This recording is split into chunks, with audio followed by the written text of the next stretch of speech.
오늘은 대강절 둘째 주일이 되는 날입니다. 대강절은 성탄절 전 4주를 우리가 대강절이라고 합니다. 이것은 한 나라의 왕이 특정 도시나 마을 또는 집에 방문 시찰하게 될 때에 먼저 사신을 보내서 철저히 왕 맞을 준비를 하게 했던 것에서부터 유래가 되었습니다. 대강절 4주는 평화의 왕, 만왕의 왕으로 오실 예수 그리스도를 기쁨으로 맞이하여 경배하기 위해 온몸과 마음과 정성을 다해서 준비하는 기간이 바로 대강절입니다.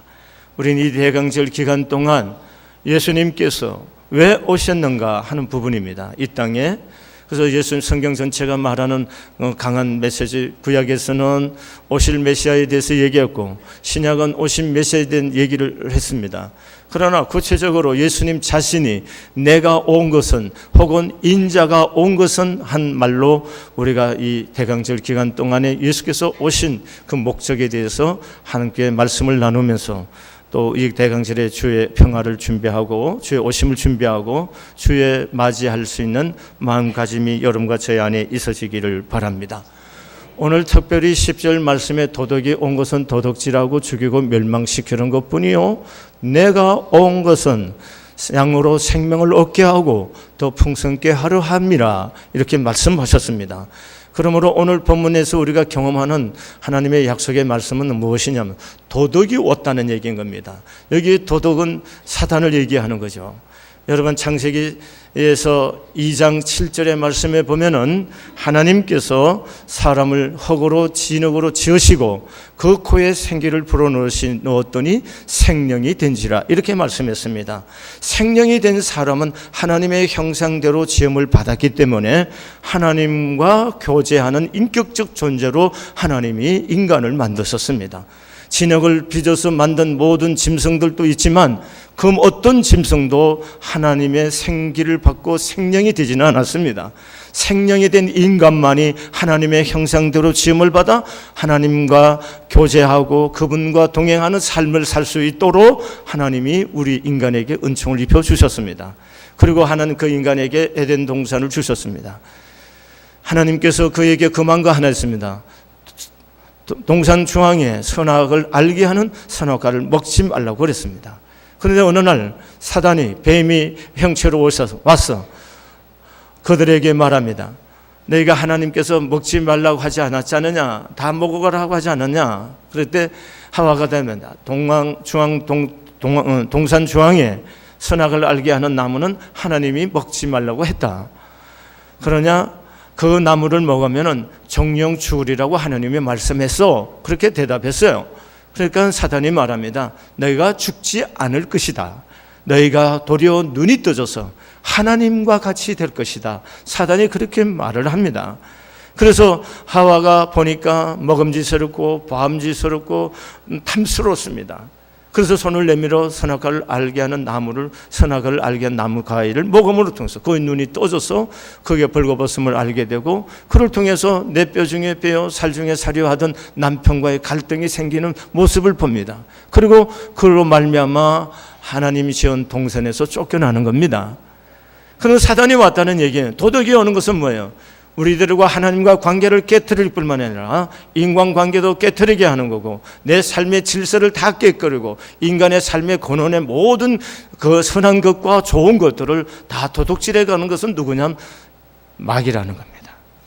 그래서 우리가 이 땅에서 싸움은 혈과 육에 속한 것이 아니고 공중 권세 잡은 자들과의 전쟁임을 에베소서에서 바울이 말하고 있는 것입니다.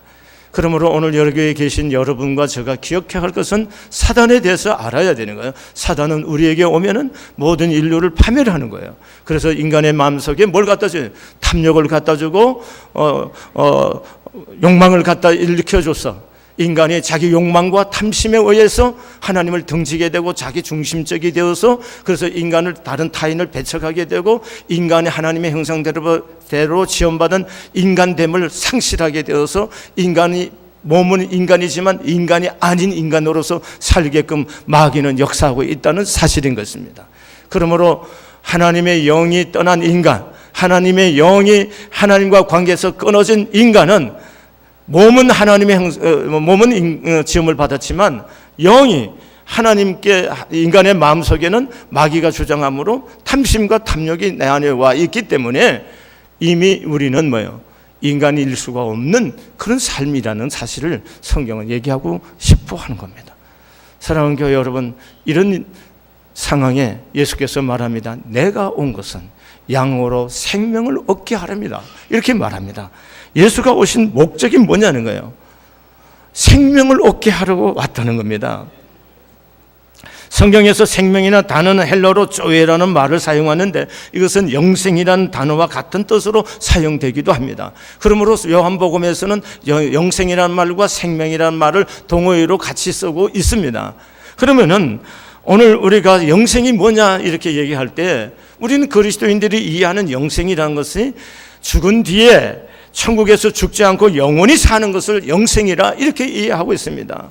틀리지 않습니다. 맞습니다. 그러나 그것은 불완전한 것입니다. 완전한 이해는 아닙니다. 여러분, 왜냐하면은 요한계시록 21장 4절에 보면은 하나님께서 성도들의 천국에서 성도들의 눈에서 눈물을 씻겨주실 것이고 사망이나 애통하는 것이나 곡하는 것이 없다 그랬습니다. 사망이 없는 곳, 그게 천국입니다. 그러나 사망이 없다고 해서 영원한다고 해서 그게 천국이고 그게 영생이냐? 그건 또 불완전한 해석이라는 거예요. 그게 맞지만 여러분, 우리가 지옥에서도 죽음이 없다는 사실을 아십니까? 여러분, 마태복음 25장 46절의 말씀에 보면은 저희는 영벌에 의인들은 영생에 들어가리라 하시니라 이렇게 말씀했습니다. 다시 말하면 지옥에서도 죽음도 없이 영원히 죄의 형벌을 받는 것을 영벌이라고 말하는 겁니다. 지옥에서도 죽지 않습니다. 그러면 죽지 않고 영원히 있기 때문에 영생이냐? 그렇지 않다는 겁니다. 그러면 영생이 뭐냐는 거죠. 성경이 말하는 영생, 생명이라는 것은 뭐냐는 거예요. 여러분, 이에 대한 대답이 요한복음 17장 3절에 이렇게 예수님이 말씀하십니다. 영생은 곧 유일하신 참 하나님과 그가 보내신 자 곧 예수 그리스도를 아는 것이니라 이렇게 말합니다. 영생이란 것이 물량적으로 양적인 개념으로 시간적으로 오래 사는 것이 영생의 얘기가 아니고 영생이 뭐냐?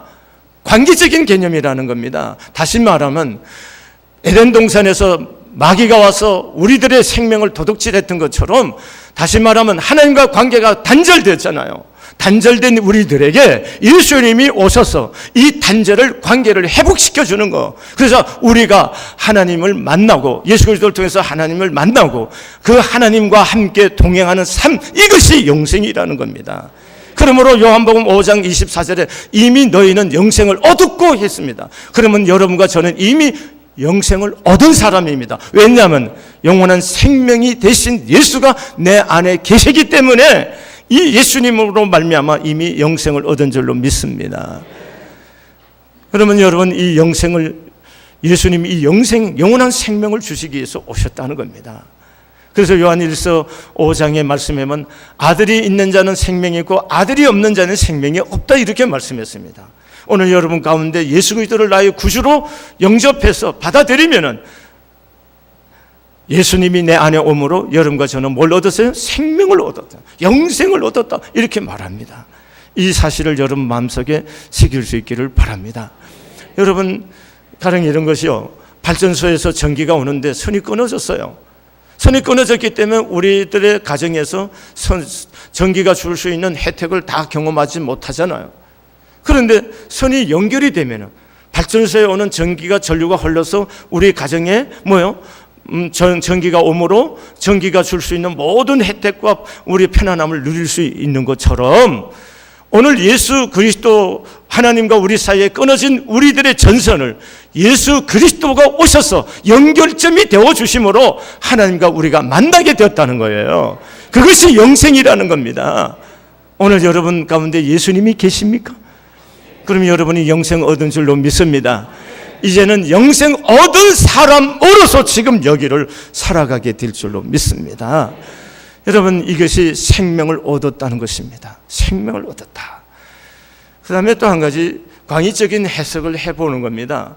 사람이 사는 데 있어서 그냥 살기만 하면 사는 건 아니잖아요. 밥만 먹고 사는 데 사는 건 아니잖아요. 잘 보세요. 개는 밥그릇이 깨진 데다 줘도 아무 불평이 없습니다. 화나지도 않고 자존심 상해하지 않고 마음에 불편함이 없어요. 그냥 먹기만 하면 개는 행복합니다. 그러나 사람에게는 밥그릇이 깨진 데 밥 주면은 기분이 굉장히 상하죠. 제가 중국에 처음 갔을 때 식당을 갔는데 이거 다 빠진 그릇에다 밥을 갖다 줘요. 얼마나 화가 나고 자존심이 상한지 막 불쾌해져요. 밥은 또 그릇에마다 이만큼씩 많이 주더라고요, 중국은. 근데 우리는 그 밥 먹기 위해서만 있는 게 아니지 않습니까? 사람이 고급스러운 식당에 돈을 많이 지불하고 왜 가는 겁니까? 사람다운 대접을 받고 품위 있게 음식과 분위기를 느끼려고 가는 거 아니겠어요? 식충이가 아니지 않습니까? 여러분, 우리가 산다는 것은 생명을 갖고 산다는 게 뭐냐 말이죠. 우리가 예수를 만나는 것이 영생이라면 예수를 만난 사람은 이제는 그 하나님 안에서 하나님이 나를 예수를 그리스도를 통해서 부르신, 나를 지으시고 그 부르신 목적이 있다는 사실을 알게 되는 거예요. 그러면 이제 우리의 삶이 내 인생의 목표, 내 인생의 비전, 내 꿈을 이루고 사는 인생이 아니라 하나님이 나를 지으시고 나를 부르시고 나를 보내시는 이 목적을 따라서 사는 것, 이게 생명 있는 삶이라고 볼 수가 있다는 것입니다. 여러분과 제가 예수를 믿는데 예수님을 이용해서 여러분의 지금의 삶을 뭔가 편하고 잘 되는 대로 이용하려고 예수를 믿는다면 이건 생명도 아니고 영생이 아닙니다. 이걸 잘 기억하셔야 되는 겁니다. 여러분 일상의 삶 속에 삶 힘드시지만 기억해야 할 것은 예수님이 단순히 나를 돕기 위해서 이 땅에 내 물질을 돕고 내 사업을 돕기 위해고 내 자식을 돕고 내 가정을 돕기 위해서 예수를 이 땅에 온 것이 아니다는 거죠. 잘 보세요. 사람들이 새 일을 할 때 대체로 보면은 점쟁이 한다고 해서 점을 치고 굿도 하고 합니다. 왜 그럴까요? 들어오니까 그렇겠죠. 그러면 점쟁이가 해결해주고 귀신이 해결해 줄 수 있는 거냐는 거예요. 그러면 우리가 예수를 믿는 걸 이 점쟁이를 믿듯이 귀신을 믿듯이 그렇게 믿는 거냐? 그건 아니다는 겁니다. 예수의 생명이 내게 와 영생을 얻었다는 것은 삶이 근원적으로 바뀌는 거라는 거예요. 변하는 겁니다. 변하는 거. 뭐로 변하는 거예요? 욕망과 탐심과 내 중심적인 삶에서부터 예수 그리스도의 중심으로 바뀐다는 겁니다. 이것이 뭐예요? 생명을 얻은 사람이라는 거예요. 이렇게 주님이 와서 우리를 힘들게 하고 피곤하고 낭망을 주려고 우리에게 오신 거냐? 그렇지 않다는 겁니다. 두 번째 오신 목적이 뭐예요? 너의 삶을 풍성케 하러 왔다는 거예요. 생명을 줄 뿐만 아니라 풍성케 하시고자 하는 것이 하나님 예수님이 오신 목적이라는 것입니다. 사랑하는 교회 여러분, 여러분과 저에게 찾아오신 예수님, 그 예수님을 통해서 여러분과 제가 생명을 얻어서 이제 이 땅의 삶만이 아니라 하나님의 나라를 바라보면서 내 욕망과 내 목적과 내 탐심에 의해서 내 인생을 사는 것이 아니라 하나님의 목적과 하나님의 뜻을 위해서 내 존재 목적이 존재 의식, 존재 자체가 바뀌었다는 거예요. 그럼 하나님이 나를 파멸시키고 나를 힘들게 하고 나를 고달프게 하려고 온 거냐? 재미없게 살게 만들려고 온 거냐? 그렇지 않다는 거죠. 그러면 왜 왔냐? 풍성하게 하려고 왔다는 겁니다. 여러분 에베소서 3장 20절의 말씀에 보면은 더 넘치도록 능히 하실 이라고 소개하고 있습니다. 하나님, 예수님, 그분은 어떤 분이냐? 더 넘치도록 능히 하실 이라는 겁니다. 우리를 힘들게 하고 피곤하게 하고 재미없는 인생을 살다로 부르시는 것이 우리를 찾아오신 것이 아니고 우리의 삶을 풍성하게 하러 왔다는 거예요. 사랑하는 교회 여러분, 이 진리를 우리가 마음속에 깨달으셔야 되고 소유해야 진정 주께서 나에게 오신 그 은혜를 따라서 인생이 행복해질 수가 있는 것입니다. 여기에 넘치도록 능히 하실 이가 왜 왔을까요? 사람들이 1차적으로는 이 땅에서 우리가 사는 것은 잘 되기를 원해요. 하나님은 내가 잘 되기를 원하신다. 기본적으로 생각하세요. 이걸 우리가 기본적으로 생각을 이렇게 해요. 사람들이 지성인이라 할 사람들일수록 뭐라 그래요? 기복신앙이라고 해요. 생각해 봅니다. 그것이 주가 됐을 때 기복신앙이죠. 그러면 인간이 하나님의 복을 받지 않고 어떻게 삽니까?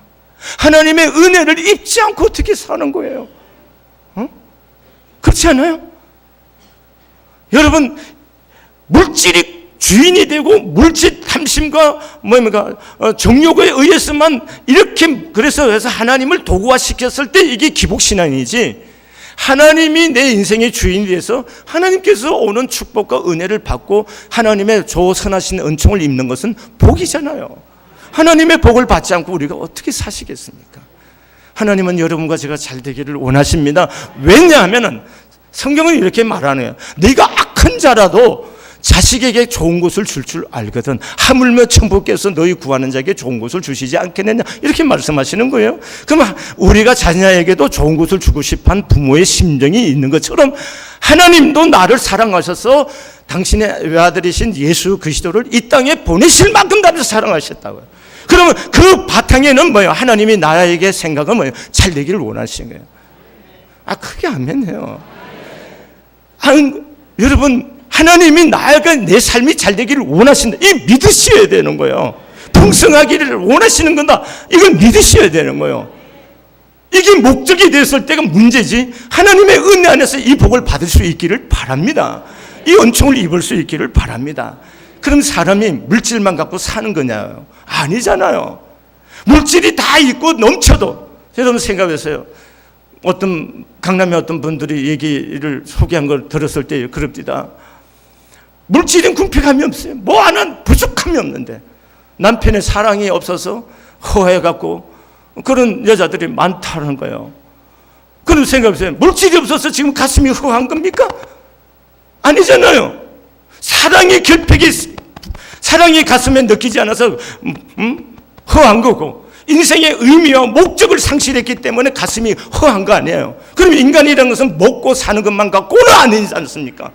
그러면 또 다른 건 뭐예요? 가슴에 채워야 할 것이 있잖아요. 그게 사랑이 채워져야 되는 거고, 인생의 의미와 가치가 보람 있는 일을 할 때 내 안에 풍성해지는 거잖아요. 여러분, 오늘 예수 그리스도가 이 땅에 오신, 그리고 여러분과 저를 찾아와서 만나주신 이유는 단순히 물질의 문제가 뿐만 아니라 우리에게 당신의 사랑을 가르쳐주고 사랑을 공급해서 우리의 영혼이 부유함을 누리게 하기를 원하신 거예요. 여러분, 가장 행복한 사람이 어느 사람입니다. 사랑을 경험해서 나 이대로 죽어도 괜찮아, 죽어도 좋다, 이때가 가장 행복한 시간 아닙니까? 생각해보세요. 남자 여자가 만나서 나 저 남자 사랑, 나는 이대로, 그래서 모두 다 싫어, 나 그 사랑이 최고야, 나 이대로 죽어도 좋아, 이 순간이 가장 행복한 순간이 아닙니까? 그러면 생각해보세요. 우리가 예수를 경험하고 만나는 거, 하나님의 사랑을 경험하는 거잖아요. 예수가 와서 나에게 하나님의 사랑을 경험케 하는 거 아닙니까? 이 사랑을 경험할 때 주변에 없어도 나 행복해요, 나 주 아는 것만으로도 행복해요, 그렇게 고백할 수가 있는 거잖아요. 이게 풍성한 삶이잖아요. 주님은 이런 삶을 우리에게 허락해 주시기 위해서 오셨다는 것입니다.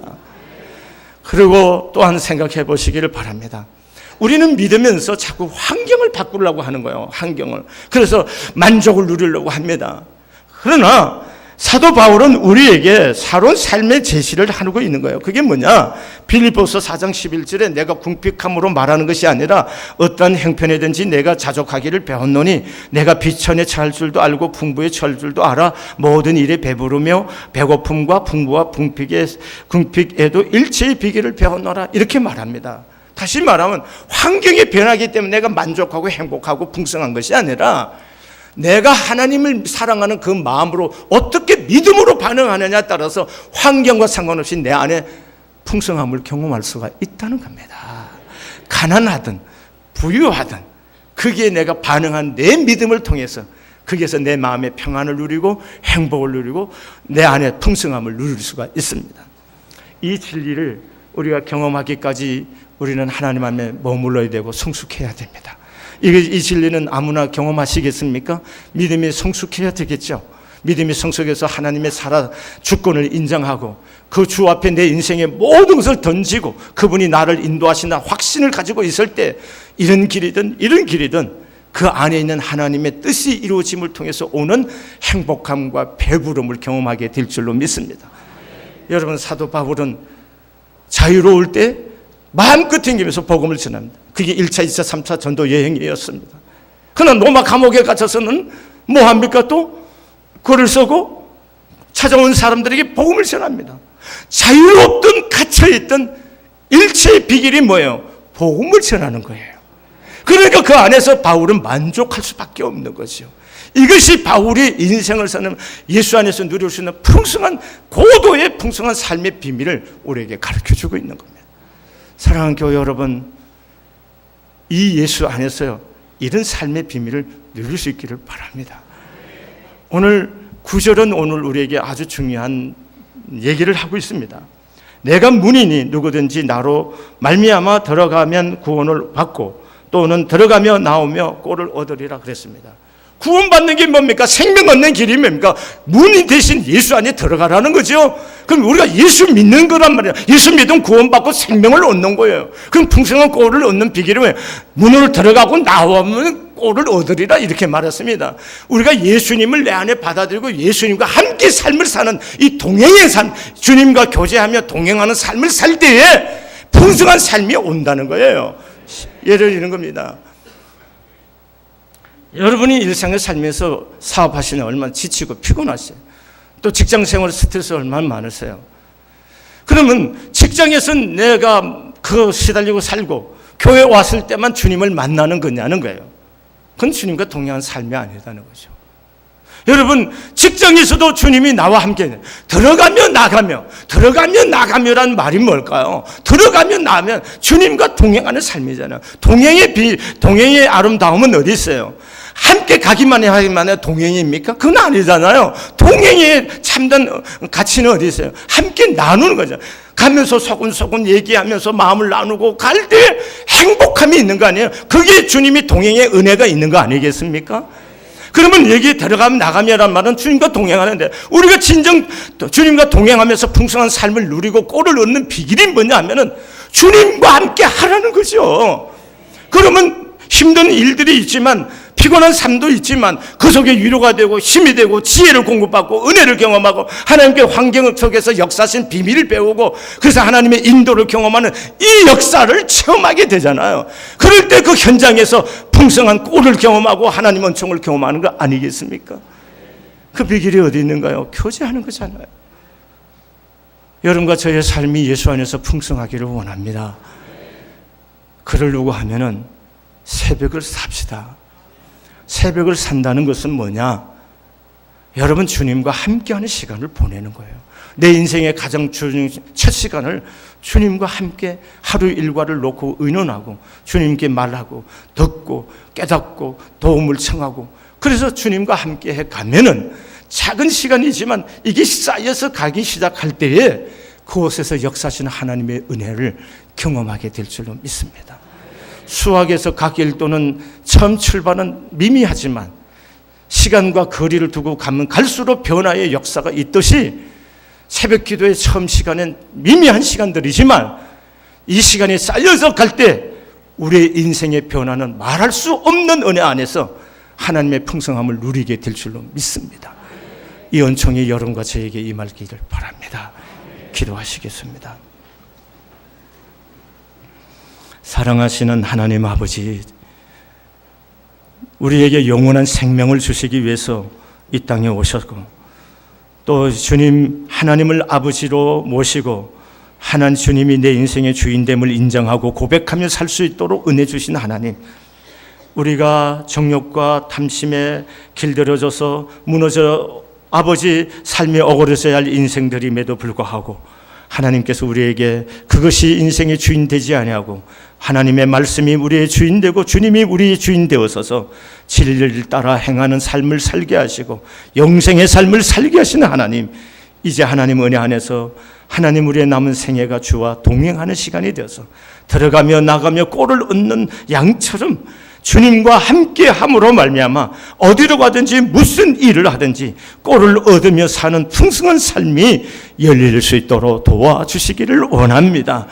그래서 하나님 아버지, 우리의 육체의 단잠을 깨우고 우리의 피곤함들을 깨우면서 우리의 육체적인 즐거움을 줄이면서 하나님 앞에 다가설 수 있는 그런 헌신과 기도의 생명을 우리에게 허락하여 주시옵소서. 예수님의 이름으로 기도드렸습니다. 아멘.